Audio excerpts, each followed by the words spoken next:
تو پھر مجھے اترتے وقت مجھے کہتی ہے فون دو. میں نے کہا لے لو. میرے پاس آئی فون تھا، میں نے اس کو دے دیا.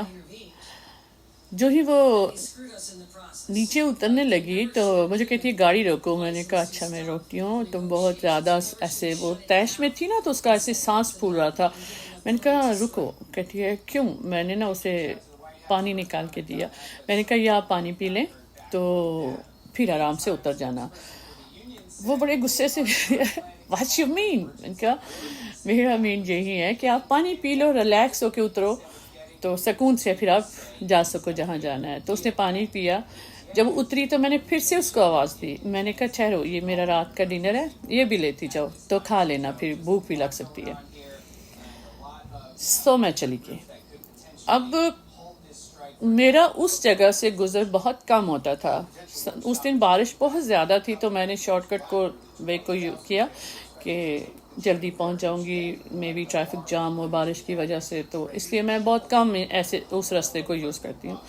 تو ایک دن ایسے ہی میں اس راستے سے نکل آئی. میں نے کہا چلو اسی راستے پہ آج جاتے ہیں، ٹائم تو ہے لیکن آرام سے ڈرائیو کرتے جاتے ہیں. تو ہم وہاں جانے لگے تو ہم نے وہاں پہ ایک عورت کو کھڑے دیکھا. اب وہ پھر سے ہاتھ ہلا رہی ہے اور میں سوچ رہی ہوں آج کیا کروں.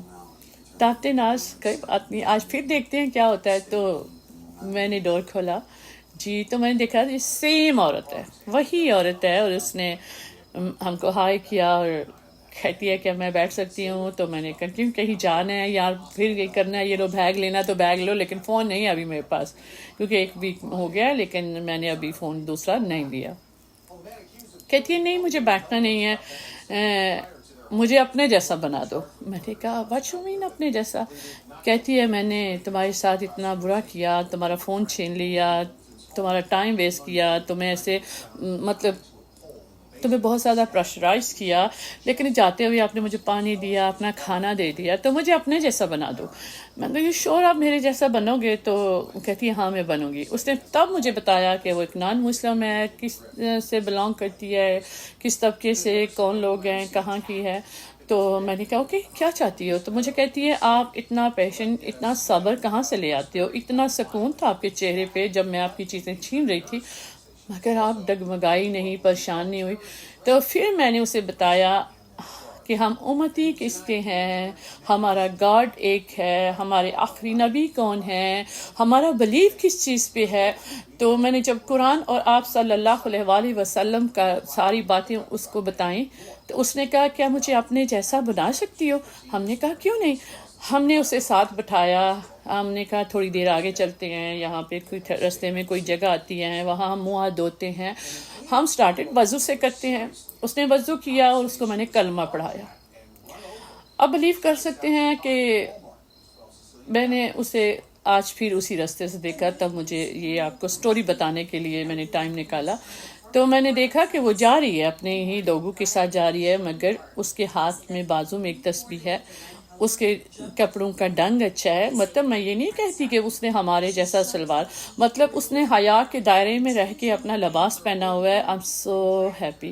اور میں رکی وہاں پہ، اس نے مجھے سلام کیا. I am so happy. اور میں نے اللہ کی طرف سے کہا واہ بندے، آج ایک مسلمان کا اضافہ ہو گیا.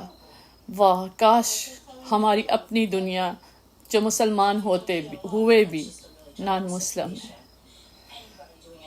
جو سڑکوں پہ آتی جاتی گاڑیوں کو روک کے ان سے چھین بھی لیتے ہیں اور انہیں موت بھی دے دیتے ہیں.